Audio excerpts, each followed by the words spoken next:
Hi, Sharon Bale here. I'm continuing in this series of showing you how to play the scales that are all related in major and minor keys, and we're working our way through the system.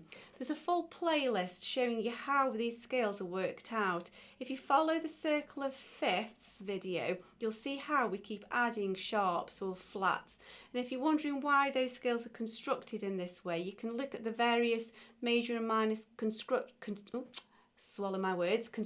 videos, and that will help you to understand. So do look up those if you want to know why we're playing these particular notes. In fact, if you want to look at a video of why we even bother with these scales, there's also a link to that video, hopefully to encourage you why we do actually practice these scales, because they're well worth practicing. If you are playing these scales as part of an exam syllabus, if you go to my website, which is in the links, or just check out sharonbale.com. I have some free PDF scale boxes available for you to help you to work out how to practice these scales in a useful rota. If it is that you are practicing or working towards exams, particularly theory exams, I've written a guidebook showing you how to make the most of your exam, getting the best exam techniques. It's available as an ebook as well as a paperback.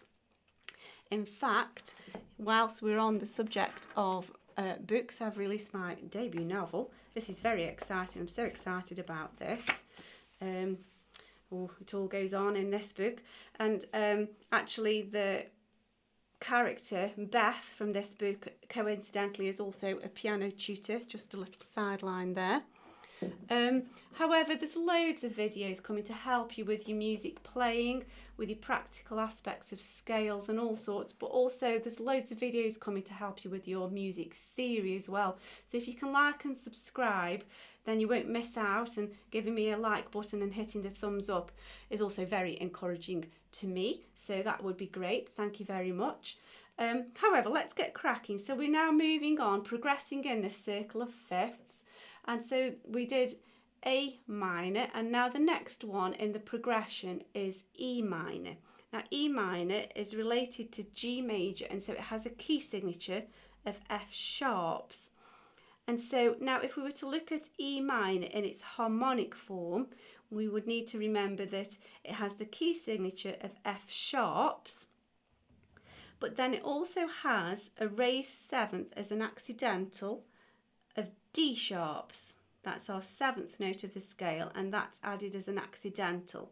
And so the fingering pattern is the standard 3-4-3 fingering. Let's have a look at that in the right hand.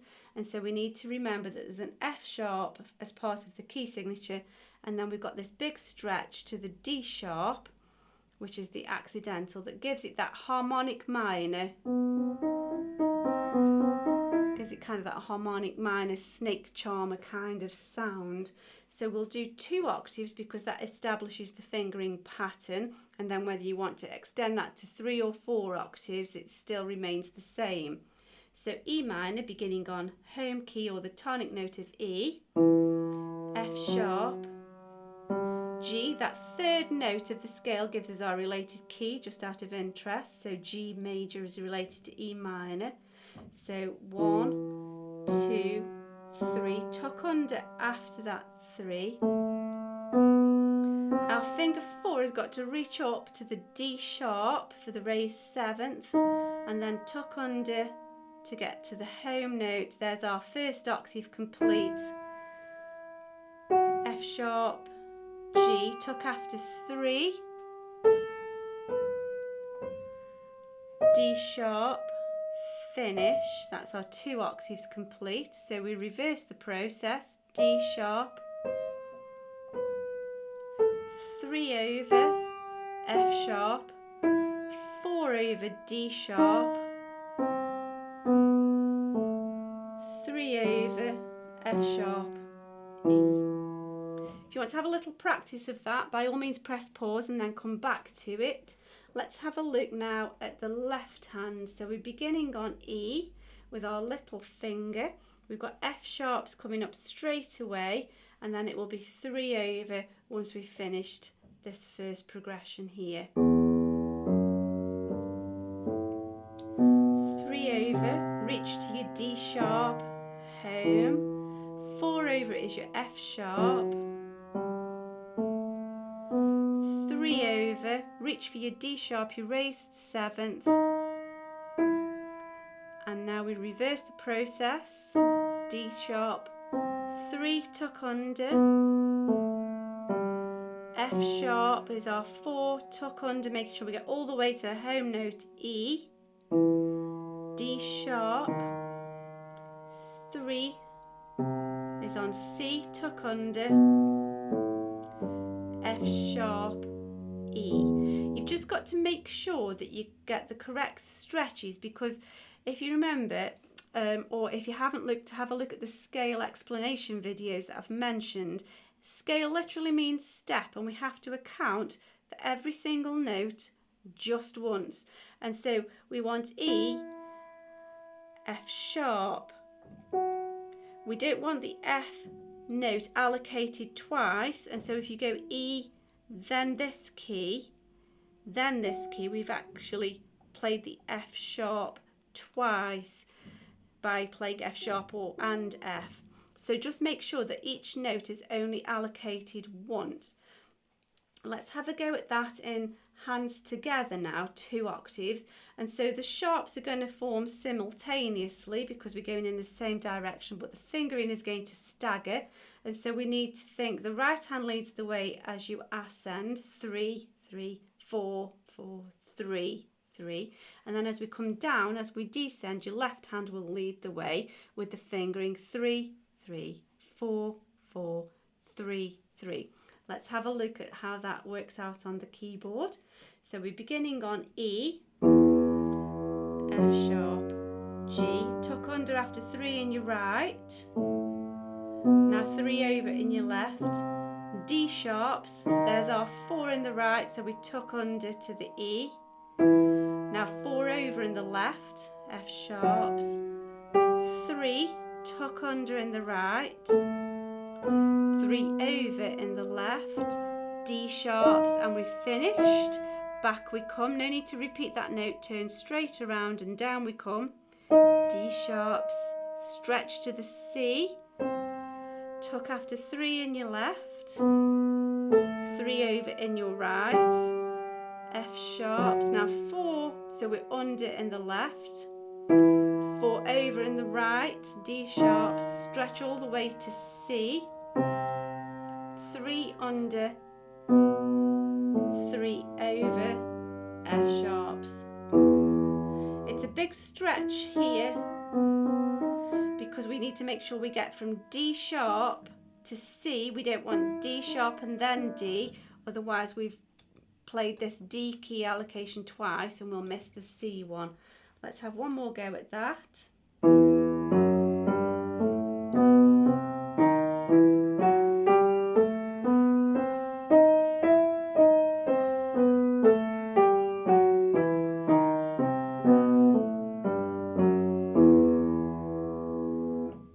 There we go.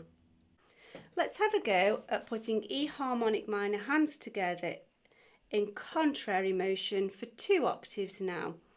And it works in quite nicely because the F sharp of your key signature, your related key signature, and your D sharp of your raised 7th will occur at the same time. The black notes occur symmetrically, and so they will be easier to find under your fingers.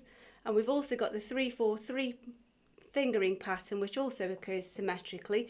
The only thing you've got to watch out for is that big stretch, as you would do in all of your harmonic minor scales, from your raised 7th down to the next note. So here we go, starting on E. There are your sharps, D sharp and F sharp, 3s tuck outwards, sharps, home to your E, sharps, 3s tuck outwards, back in we come, 3s over, sharps, 4s over on your sharps, big stretch in your right, 3s over, stretch to your sharp, home. Let's have another go at that.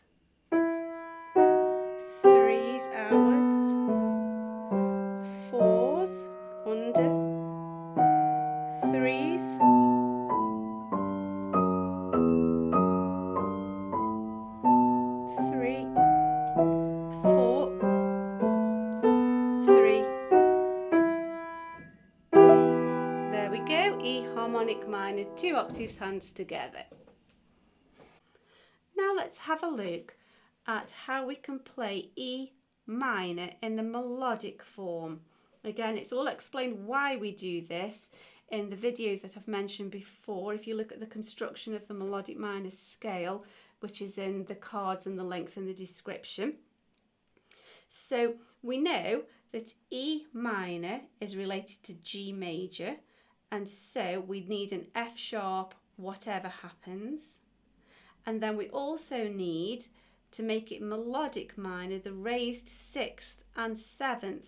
So we're going to be playing an F sharp as part of our key signature, that's our key signature, and then we're going to have accidentals of C sharps and D sharps.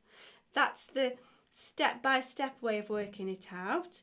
You can also think that it's almost like playing E major, but we've got this third note, minor third.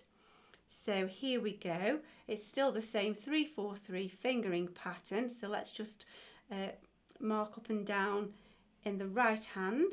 F sharp, G, tuck under after 3. Raised 6th, raised 7th. There's our finger 4, tuck under to home note E. Key signature F sharp, 3, tuck under.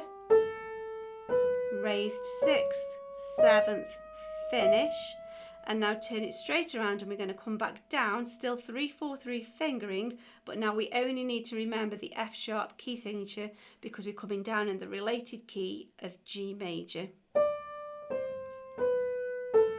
3 over, 4 over, 3 over. There we go.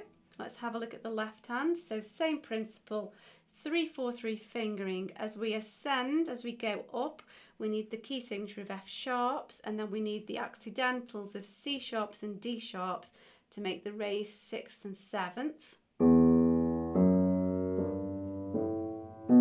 3 over, 4 over, 3 over, and then to descend, we come down in the related key of G major, meaning we only have F sharps to play and still the 3-4-3 fingering pattern. So down we go. 3 under, 4 under, make sure we get to a home note E. 3 under, and there we go. Let's have a go hands together. It's the same principle as the pattern of scales that falls with this 3-4-3 fingering. So as we ascend, the right hand will lead the way. As we descend, the left hand will lead the way with the fingering. And we need to change from raised 6th and 7th on the way up, ascending, to just the key signature of F sharps on the way down. So we always have F sharps, whether we're going up or down, but then we either add or delete these raised 6th or 7ths. Here we go. So E melodic minor, ascending, F sharps, 3, 3 over onto your C sharp left hand, D sharp, home, 4, 3, 3. Now your left hand will lead the way, and we've got only the F sharps on the way down. 3 under, 3 over, F sharps, 4 under, 4 over, 3 under, 3 over, F sharps, finish. I suggest you practice that hand separately and then put it together. And then when you've had a little bit of practice at it, perhaps think in twos now, give it a little bit more of a rhythmic flow. Here we go.